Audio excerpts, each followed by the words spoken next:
Good morning, everybody, and thank you for joining us today. My name is Dottie Vance, and I'll be taking you through today's session. I'm joined virtually by some of my colleagues who may speak up during the Q&A portion to provide clarity when we're needed about a topic we're discussing. In addition, I have my producer, Cindy Hinman, who's going to be helping out today by monitoring the chat and making sure that things run smoothly. So this morning, we're here to talk about the changes being implemented as part of the Transmission Service and Market Scheduling Priorities Phase 2, Track 3 Resale. To increase transparency and provide greater service to our stakeholders, we are recording this webinar. It will be posted to our website sometime after, so you can review it in the future, and for those who maybe weren't able to join today's call. These slides are posted currently to the Training Center under our training modules, as well as Cindy has put a link in the chat to these slides. At the end of today's training, as we get question and answer or updates throughout, I'll be sure to update this slide deck, and I'll send it out to you guys when I do that survey at the end with the updated slides so you have it. So moving in, before we get into the details, I do just want to go over some housekeeping. So just as a reminder, please remain on mute if you're not asking a question. So when you enter today's training, you are automatically put on mute, so that's great. It's just going to help with our background noise. If you do have a question, we have designated stopping points for Q&A. So you'll be able to either ask that verbally, whether you unmute yourself and ask it, or you can put that in the chat and we'll read it out loud and get you an answer as well. So now that we've gone over some housekeeping, let's talk about the agenda. So why are we here this morning? What are we going to be talking about? So the first thing is we're just going to level set. We're going to do a summary of where we've been and where we're going. We're going to talk about some enhancements that are going to be coming in this scope with resale. Speaking of resale, the bulk of today's training is going to be talking about that functionality, as well as talking about settlement impacts as it relates to resale. I'll have some information on market simulation and what next steps will look like for that, and then we can wrap up the call with any last-minute questions or things that we need to look forward to from what we discussed. So now we can go into that summary section. So let's go back a little bit. So I know the last time we all met, or maybe this is your first time joining for the resale scope, the last thing discussed was our daily process training. So things that were covered in that training as it relates to this topic are things in WebWheel. So we walked through capacity release. Also, you can see that known as force release functionality. We did some examples. We got familiar where it was located in WebWheel, as well as the reports that might be associated with WebWheel. So we have a PWT report as well as a contract report. We also went through the monthly process and then the daily process. So we looked at how to submit daily requests for PWT and how to view those awards together. We reviewed cyber, so again, linking to that user guide just to validate the import-export for the power contracts. We also looked at OASIS. So this is the same report we went over in the monthly process, but now we were filtering for the daily process, get more familiar with it. And then lastly, we talked about settlements. So we walked through the wheeling access charge, what that looks like, how it would impact your settlements, what you would be charged. And I have here on the presentation the link to both of these, so the monthly and the daily training process, if you did want to go back to review what we discussed. Looking at the implementation, again, you'll see that we've done the monthly process in February, the daily process in April, and now we're in October, which it's crazy how fast the year is moving, but now we're talking about resale. You'll see that our market simulation is supposed to kick off October 21st and run till that November 1st. If anything changes, again, we'll have updates in our market simulation forum, which I'll have details later on in the slides. And then you'll see our tentative production date is November 7th. And I put tentative here just based on market simulation, if anything comes from it, if any questions. This is the idea that we're going towards. But if anything, again, surprises pop up or anything, I wanted to make sure we are aware that this is a tentative date. Additionally, I have linked at the bottom the release planning page. I see that Trent also put in the chat that the BRS has been posted. So after today's training, I'll add the BRS link to these slides just for convenience, as well as we have our policy initiatives page. Now, I know that typically our trainings happen a week before market simulation. However, this one's a little bit different. We're doing it a little early. If anything comes out of the BRS or if any questions happen before market simulation, we will be doing communication and updating these slides. So you'll get a reminder before market simulation with this training, as well as any other key details that you're going to need to be successful for market simulation. So I now want to pause here and see if folks have any initial questions before we get into the bulk of the new items that we're talking about today. So Cindy, I'll pass it to you just to see if we have any hands raised or questions in the chat currently. Morning, everyone. No, I do not see any chat questions or no hands raised at this point. Okay, perfect. Thank you so much. And so now we can jump into the newer items. Again, just wanted to level set. The last time we all met was in April, so it's been a couple months, and now we know where we're going forward with some new items. Speaking of new items, the first topic I want to discuss is some enhancements we've made to contracts in WebWheel, specifically for the daily and the monthly process. So currently, if you go into WebWheel, you'll see that we do have a daily process. However, if a user has a contract less than a month in duration, that contract will be able to submit the daily PWT request, but needs to follow a different interim process. So we did develop an interim process. It's this readiness note that we have posted. It's currently on our training center as well as the release planning page. And I have links here on the slides themselves for you to go back and review it. So the enhancement that we're looking at for this process is that now we're gonna retire that interim solution. So that was just put in place until we could get this enhancement put in. So going forward, you're gonna be able to do this via WebWheel. And again, once we go live, so right now I put 11/7, so that tentative production date. Once this initiative does go live and is in production, we will take down that interim solution and show it as retired. Another enhancement that I wanted to talk about is the monthly process. So currently you are able to submit it through WebWheel. You're able to get to it, submit it. However, you will see that the periods, you have to start at the beginning and the end of a month. So that drop down, you'll select either September, October, March, April. You'll select the month, but you can't really select those dates. The enhancement here is we wanted it to be more flexible for users. So you'll see that you're still going to submit via WebWheel. However, going forward, the contract periods can start and end on the date of your choosing. So you'll see that period section now will have the ability for you to select a date specifically. So maybe you want to start on September 2nd and go to October 2nd. You're able to have that flexibility. So those are the two main enhancements that I wanted to talk about in this section. And then I also wanted to just talk about contract duration and the impact to a PWT request. And this is just a refresher and a reminder because we were just talking about that. So for an example to walk through, we have company A, and they have a contract that's going to be the last 2 weeks of October. So that's what it covers. That's the time frame. Company A sees that the PWT monthly request open for users to submit. They see that, oh, okay, yes, I've submitted for October, so I would like to put in requests for it. They submit a request for the entire month of October, again, because their contract does have weeks in October, so they want to do that. And then they see that WebWheel is going to automatically reject their request. So if we're thinking why to this, if that company does have a contract that technically is in October, why would WebWheel cancel this request? If you look at it, it's going to be because users can only submit the days defined in their contract. So if a user gives the system a partial month and they're asking for a PWT request, they'll only be able to do requests for the days in which their contract lists. So some key takeaways I just want to put in a reminder is if you want to submit PWT requests that cover for the month, it needs to cover for the entire month, and that the partial months are going to be submitted for the daily request. So again, if your contract is the last 2 weeks of a month and you try to submit a daily request maybe for the first 10 days, the system would also reject that because your contract didn't exist for that time period.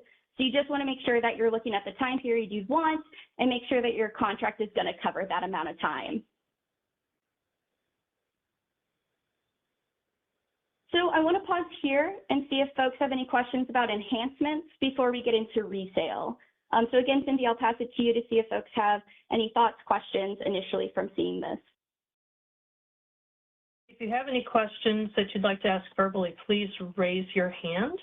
I don't see anything in the chat right now, and I do not see any hands raised. Okay, perfect.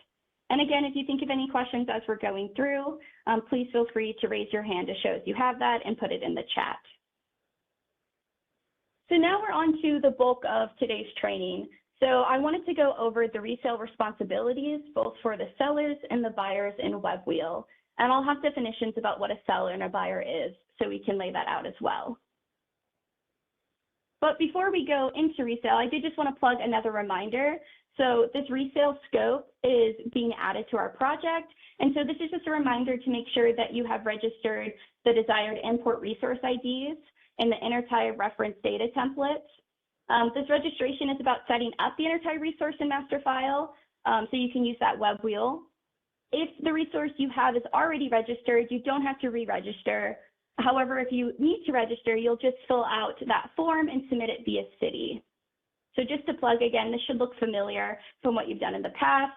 However, if you have any new resources that you'd like to be included in WebWheel, this is a great opportunity for you to get that submitted.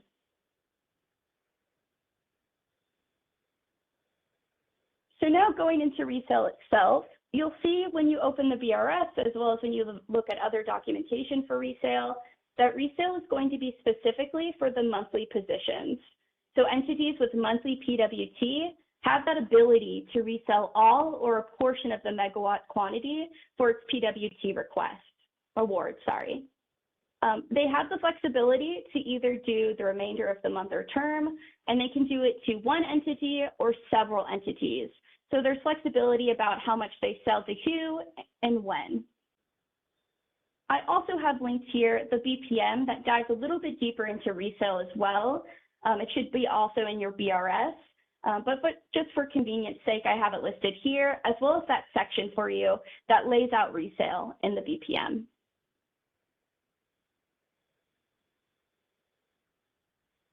So as mentioned, I did want to lay the grounds for seller and buyer. Luckily, they're pretty straightforward with what these two are. I will be talking about them a lot when we start to fill out a resale request. But just to level set us all, the seller is going to be the person, again, they're selling that priority wheel through award. So they'll have their own set of actions. And then the buyer, just like it sounds, they want to purchase that other entity's PWT awarded megawatts for a variety of different reasons, which we'll get to as well as we fill out those requests.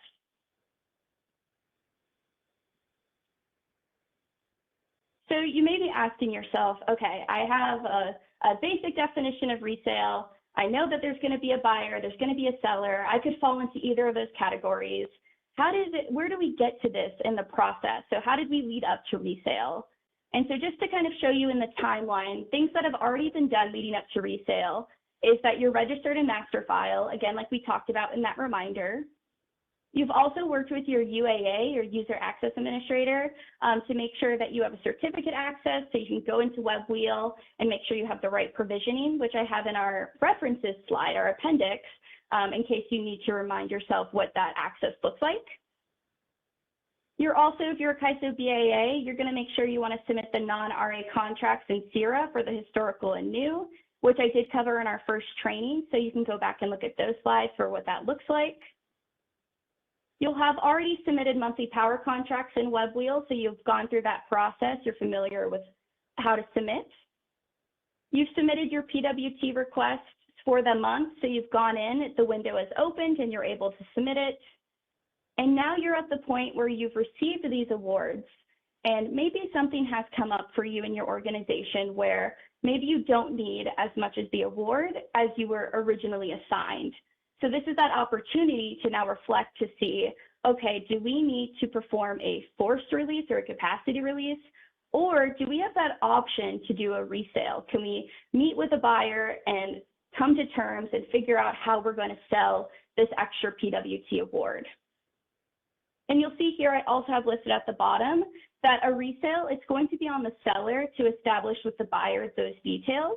So you're going to want to make sure that as we go through this, that you both agree to the terms that you enter and that there's no surprises, just to make it a smooth resale for you and that entity.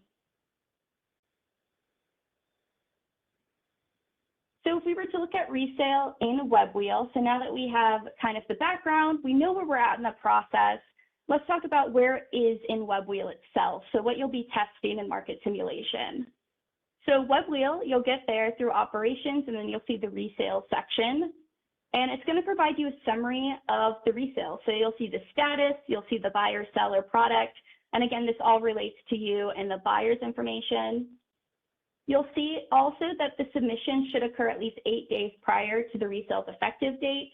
And so again, just to fit into that timeline as you're planning out these resales, you want to take that into consideration when to kick off this process for your organization. Speaking of statuses, I did just want to go over this one section really quickly before we get into how to fill out the forms, just because this will play into alerting the seller and buyer when things are moving along in the process. So if you go to status, you're going to see a list of things. You'll see a pending, a confirmed, a rejected, accepted, and withdrawn. So pending, if you see that blue dot, it's going to show that the buyer needs to go in and review the resale. The seller has completed the application, it has gone through, and now it is up to the buyer to go in and fill that out. If you see a green dot, it's going to show that the buyer has accepted the resale terms. If you see a red X, so that red circle with the white X in the middle, it's going to show that maybe something was declined for a reason, maybe something needs to be changed, or it just wasn't accepted. Speaking of accepted, you'll see that check mark to show that yes, the resale has been processed and is approved. And then we also have a withdrawn, so maybe the resale was stopped for some reason. It was agreed that it's not going to move forward. So those are the statuses you should expect to see as you're going through submitting resales and doing this process. So if we go forward, so we know the statuses, we're ready to start a resale. You, the seller, are the person that's going to kick it off. You have already talked to your buyer. You guys already understand what you're looking forward to, how many megawatts you want to sell, and this will make more sense once you look at that application page. But you're ready to go in and submit a resale. What you're going to do is, luckily, WebWheel is very similar. So if you've already submitted a contract and you've already submitted awards, this page should look very similar to other things that you've done. So you'll go to that new page icon to reflect new, you're ready to submit, and it's going to bring you to a requesting a resale template. You're going to see a few things, again, that look similar to what you've previously done on other applications. So whether it's submitting a contract or that PWT request, you're going to have a seller participant. So this is specific for your user. So you'll see the SCID, as well as the seller contract. You're going to want to make sure that you pick the correct contracts that tied to the monthly PWT awards. And then once you fill those two items out, it's going to auto-populate your import intertie and your export intertie. It's just a good idea for you to just review it, make sure that's accurate, and then you can keep going forward on the application. As you keep going forward on the application, the next thing you'll see is the buyer participant. So again, you've already predetermined who your buyer is. They shouldn't be shocked when they get this sent to them. It should be predetermined. So you'll talk to the buyer, you'll pick it, as well as you're going to select the correct PWT request. So as a reminder, PWT requests have IDs, and you could have multiple, you could have 1, 2, it just depends on your organization. So you're just going to want to make sure that you select the correct one that is associated with this resale. And then that's going to auto-populate your product, so what's tied to this request. After you've done this, the next thing you'll do is fill out the periods. So this is just the time frame when the resale is valid. These are drop downs, and it'll show you the periods available to you. So you'll be able to pick whether it's that partial that we talked about, or maybe you're selling the whole PWT award. It's up to you to decide what exactly that time frame is. And then once you do that, it's going to auto-populate your available megawatts. So it's going to tell you, okay, with this request and these terms, this is how many megawatts you can sell. So whether you determine to do that entire amount or you're just doing a portion of it, again, that is up to the seller to decide. After that is determined, the next thing they'll want to think about is the resale megawatt. So it's just the number, how many they want to sell to the buyer, that total number of megawatts. And what's great about Webwheel is, again, you see the available megawatts, so you can kind of determine based off that how much you're able to give. And then you also have that resale price. So this is the price per megawatt. Again, it's a great idea to talk to your buyer before, to talk about terms. So then when this is submitted, your buyer can accept it because they were aware of what exactly is going through. I also have a plug here, and it's also in your BRS. Just a reminder, for reselling, you want to make sure that it's the correct amount. So not charging for more or for a longer term. So just to be aware. And again, luckily Webwheel has great functionality, so you're able to see that available megawatt as well as the contract that's assigned to it. And then close to last, the next thing that the seller will need to do is that reason code. So a reason code is going to be an explanation of why a resale is occurring, so why we decided to go this route. It has a drop-down, so you'll see it has two that are auto-populated. So it's the contract termination or modification and the resource outage or unavailability. So those two are quick grabs for you. And then the last one is going to be other. So when you select that, it's going to pop up so you can do a free text. Now, you may be wondering, why would I select other when I have these other two options to choose from? And that's just so we can provide flexibility to users, because the ISO is aware that those two paths are not the only paths that can occur. So it's just, again, to provide that flexibility and give you a chance to explain what this resale would be for and why. So once you fill out your reason code, you've either selected or you've opted for the other free text, the next thing you're going to want to do is you're going to want to fill out your legal attestation. Again, this should look familiar if you've already filled out a contract. It's something that you'll do with your name, title, department, company, and then again, you'll do that signature. And then you'll also have to hit save. So save is going to be that action that switches your status to pending. So again, I took that screenshot here to kind of show you what that would look like. It would show you the resale ID assigned to this request. It shows that it's pending, so you as the seller know, okay, now it is up to the buyer to go in. I'm going to let my buyer know that I have done this, and now it's in their field, it's going to show as pending, and they can go in and fill it out. So that is the majority, all of the actions that the seller will need to perform after they've told the buyer, hey, I've completed my action, you're up. So now we're going to move on to the buyer, so their action. When they log in, they'll see pending on their side as well. They'll click it, and it's going to give them this screen. And again, you could be the seller, you could also be the buyer, so you'll be able to see both of these depending on what transaction you're doing. So for the seller, it's very straightforward, which is nice. It's more just checking for accuracy. So you'll see the first part is the seller participant, the buyer participant, and the flow gate. So again, these are auto-populated based on the terms that the seller has put in. So you'll just go in to make sure, yes, those are accurate, that is who I am, and that is the flow gate with myself. Another thing I just highlighted on the screen for you is it's just important for the buyer to be registered in the ISO system. They don't need a contract, but they just need to be able to have that access registration to the ISO system. The next thing are some actions that the buyer will need to perform. So you'll see that we have an import intertie. We have that drop down. Now, this is important. For the import intertie, you're going to want to make sure it's connected to the original PWT request. So when it drops down, it'll show you that import intertie. And then there is flexibility with the buyer's export intertie. So you'll see a drop down, and you can either keep the same export intertie, or as a buyer, you are able to change it. However, it is going to depend on the available capacity at that new export intertie. And again, that drop down will show you the available for you to select. Also, what's great is I'm so glad that the BRS was posted today, because there's details that outline this as well in that document. if we continue, you'll see again, very similar to the first half, we have fields that are auto-populated. So you're just gonna wanna make sure that it is accurate. So you'll look at your product, the periods, the resale megawatt, so how many you're gonna be receiving, and then that price that you all agreed upon. So again, the buyer can go in, double check this. Yep, that's what we discussed. I feel comfortable with this. And so now you have an option. After you've confirmed from accuracy, you've selected your intertie points. Now you just need to either confirm or reject. So to confirm, you'll hit that blue button. Again, it's just agreeing to terms that, yes, this is accurate. I'm ready to move forward. I want this to be approved.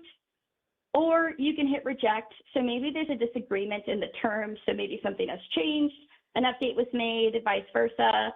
So the buyer does have that availability to hit reject. And then likewise, you'll see on the status that green confirmed, yes, both parties have agreed, or that X reject, something needs to be updated or something needs to be fixed, or maybe we're calling it off. So those are the main functionalities and actions that you'll be performing with resale. Again, hopefully it does seem familiar with other things that you've done in WebWheel, if you've had experience in WebWheel. If not, again, I have linked the other trainings that we've conducted for TSMSP2, but I do want to stop here and just see what folks have about the resale and what we discussed before we get into the settlement's impact. So I'll pass it over to you, Cindy, to see. Thanks, Dottie. I did get a question asking what makes this activity different enough from other ISO transactions that it requires an attestation for each iteration? That is a fantastic question. I'm just going to check really quickly to see if my WebWheel SME is on the call. And if, Ramesh, I think I see you on the call. Would you be able to come off mute and provide any clarity to maybe why we have that attestation? I'm sorry, can you please repeat the question again?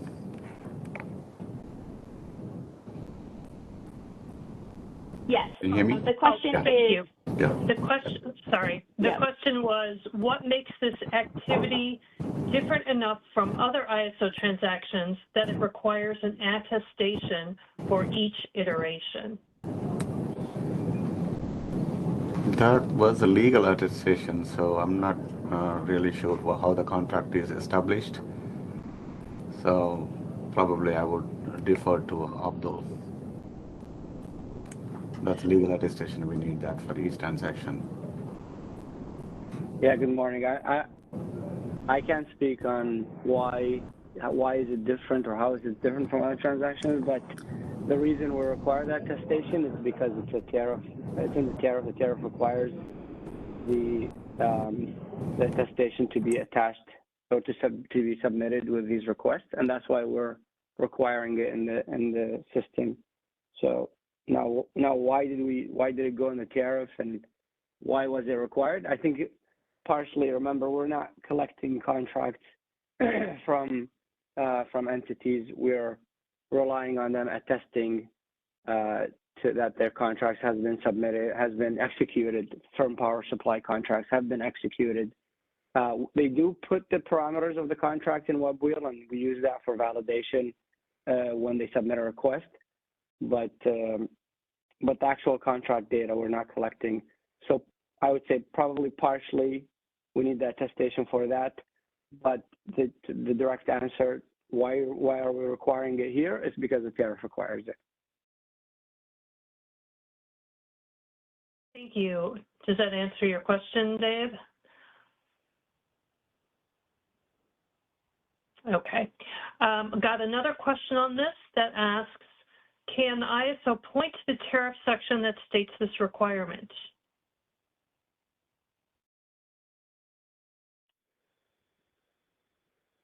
I definitely can add that to. Yeah, I was going to say, Abdul, I don't have it memorized. Dottie, yeah, go ahead. Yeah. No, you're so good. I was going to say I can add that to the slides. I don't have it off the top of my head, but I will include that on the slide for you.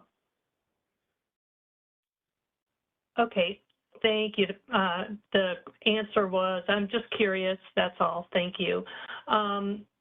It looks like I'm seeing it's in section 23. I don't see any additional questions in the chat, privately or to everyone, and I don't see any further hands raised at this point. Oh, Okay, perfect. okay. Oh, did you have another question come in? No, it looks like I got another comment that says this seems like the one at the outset would be fine. I'll run it through WPTF, potential delegation of authority issue. So that was why we got that question. That is great context. Thank you so much, Cindy, for providing that. Sure. Okay, so we can continue to move forward and we can talk about resale with the settlement impacts as it relates to it. Again, great questions, and I'll be sure to reference and link in by that attestation when I update the training slides, that tariff number. So this next part, again, is just going to talk about settlement impacts.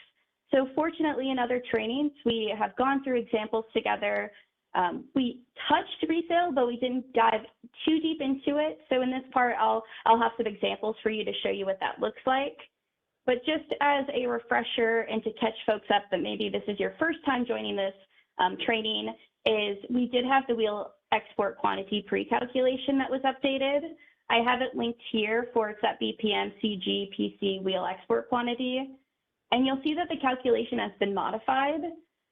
So it goes in and it adds the resale calculation, that original PWT transaction, and then of course the existing export quantity calculations. You'll see the charge codes that are indirectly impacted. Again, they're not new charge codes and they're indirectly impacted. Is going to be the high voltage 382 and then the low voltage 383. Additionally, for what we're asking and what you'll see in the market sim is you're going to review the wheeling access charge for resale PWT ATC awards on settlement statements. And I can show you what that looks like as well. But again, this is a great reference document if you're someone who wants to look at that calculation and get in the weeds of the numbers.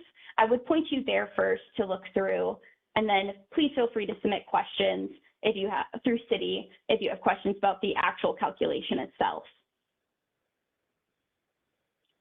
So the big thing I wanted to cover for resale, and a question that I think could be asked, is understanding the wheeling access charge as it relates to a resale. So meaning who's going to be responsible for that charge on a PWT megawatts for a resale? Would that be the seller's action? Would it be a buyer action? Who owns that responsibility?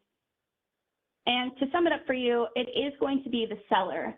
So who's responsible? It's going to be the original contract holder, known as the seller, and they will pay the wheeling access charge associated with this transaction. Again, the seller has an exemption for the amount that the buyer purchases, and this is something that'll go into effect once we move into production, again, keeping that tentative date in case anything shifts out. But that is the charge that the seller will be accompanied for. Now, it is outlined also in the BPM that I linked previously, but I did just want to provide an example of what that could look like, just so we're all a little bit more familiar for, okay, what exactly is the seller covering, or what are they paying for? And so I wanted to just paint it pretty simple with company A sells 5 megawatts to company B. So what does company A, the seller, have to cover? They're going to cover the wheeling access charge for the 5 megawatts sold in the transaction. So they pay for the WACC that is associated with this transaction that they have sold. Company B, what would they cover? So they're in charge of paying for any additional megawatts scheduled. So they bought 5 megawatts from company A. They decided to schedule 12. They're going to pay the remaining WACC on the remaining 7 megawatts because, again, the 5 were covered and then they added 7 more. So that 7 is what they would be on the cost for.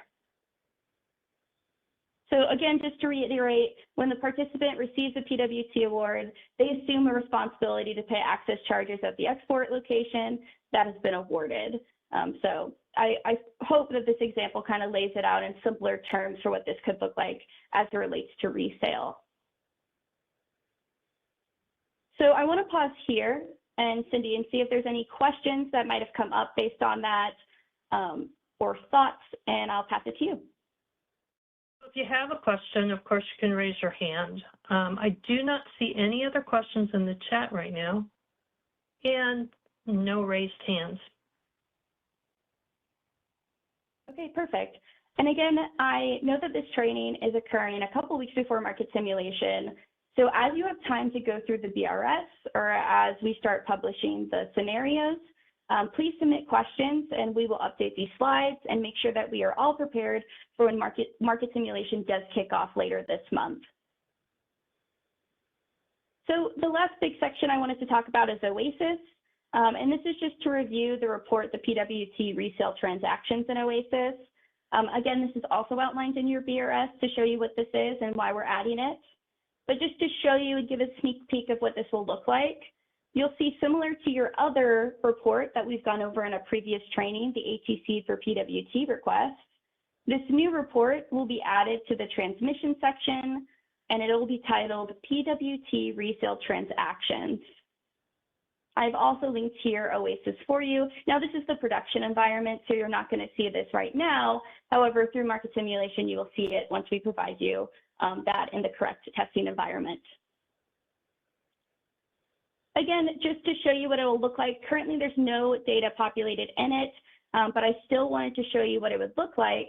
Is it's going to have the operation date, the start and end time, which are also the duration of the resale date, the buyer, so that SCID and the seller, as well as the reservation megawatts and the price. Now, I know that the BRS was posted. I believe that our OASIS tech specs are going to be posted at the end of this week. Once they will get posted, I know in our market simulation forum, we're very good about updating and letting folks know when documents are available for you to look at. So those will be posted hopefully before market simulation, but if not, we will update you when those do get posted.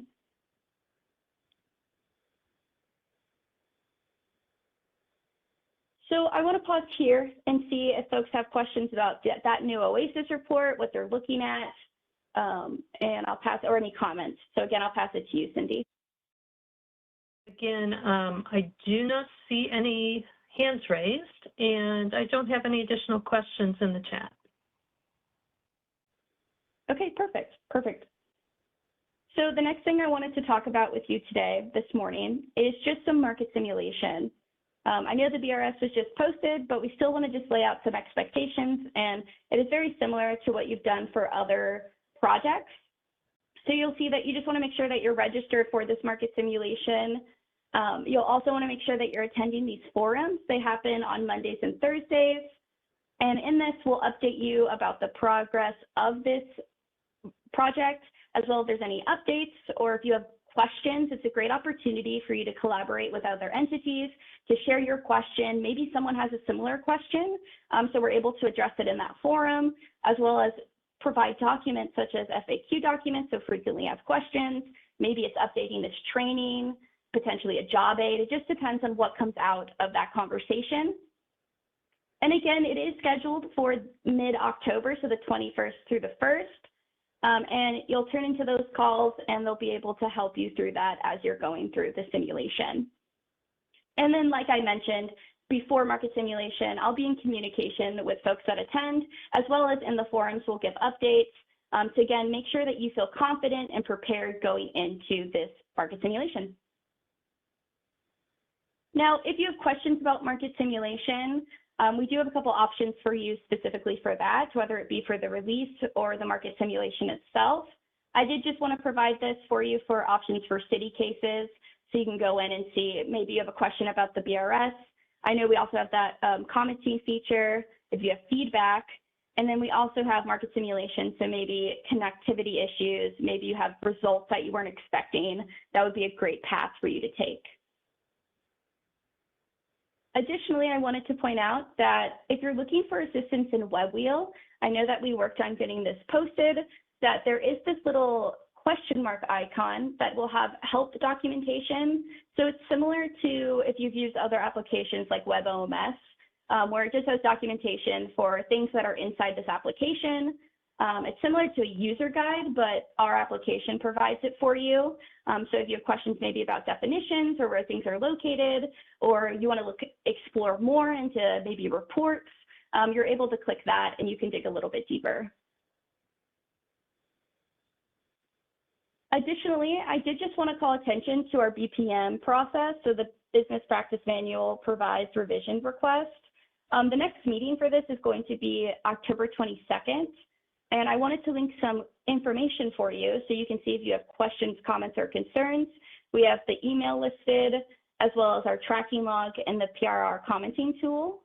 And then I also wanted to provide details about what this process is. If this is something new to you, just provide some background on what you need to know for this. So whether it be going to the BPM document library, or if it's assigned to a project looking at a PRR.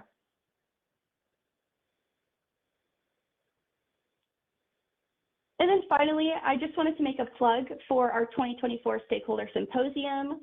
We are excited to announce the registration has been open, and so you're able to schedule. It's going to be scheduled for October 30th at the Safe Credit Union Convention Center in Sacramento, California.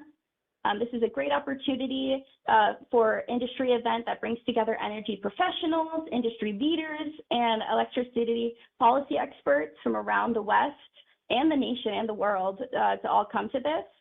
So it's a great opportunity. If you haven't registered yet, please do. And if you have any questions, please reach out to us because we're more than happy to help you get registered. So I'll pause here before we move to wrap up to see if folks have any questions about market simulation or about help or any other questions they may have thought of through this training. It looks like there are no questions either in the chat or hands raised. Okay, perfect. So the last section of today's training is just a wrap up to remind us where we've been and where we're going moving forward. Again, as you're someone, I know I'm someone that needs to digest the training. I need to read the BRS. I want to add comments and look around. Please feel free to reach out to us because we do want to make sure that you're prepared before market simulation. So we've done our training. We'll get the recording posted as soon as possible, as well as any updates to these slides needed. The next step here is market simulation. So again, that kickoff date currently is October 21st with our production later in November. What we discussed today, though, is we did go over the contract enhancements, so those things going into WebWheel as well as the periods. We defined resale and we walked through the responsibilities. So again, we have a seller and a buyer. We looked at the impact to resale as well as the effective dates. OASIS has a new report that's going to be attached to this scope for resale, the PWT resale transactions. And then we talked about next steps for market simulation and what that'll look like. It'll be a great opportunity for you to attend our market simulation forum that happens on Mondays and Thursdays. And then finally, if you have a moment today, if you could please submit our survey. This is just going to help us really build a robust training for you in the future, or if you have any feedback on how we can improve. We are always looking for that and welcome and very open to feedback. Because again, we want this training to really benefit you, the person learning, and so we appreciate it. Thank you. And then finally, thank you again for participating. I always love spending my mornings with folks training and getting into this topic. I know we've done a few iterations of TSMSP2, and so I'm very appreciative for you attending and interacting and engaging in this material. If you think of any questions, please submit those to customer readiness about this training. Again, I'm happy to help and assist where I can. If you have stakeholder questions or maybe questions about calculations, where I'm not super strong in just numbers themselves, but again, I'm happy to help where I can. You can definitely submit a city ticket, contact your scheduling coordinator, or you can use the Contact Us page, and we will direct you to the appropriate subject matter expert. At the end of the slides, there's also references, so I have links to documents that we talked about today, as well as a couple more examples for settlements if you wanted to look at what we discussed in previous trainings. And I hope you all have a fantastic morning, and thank you for joining us this morning.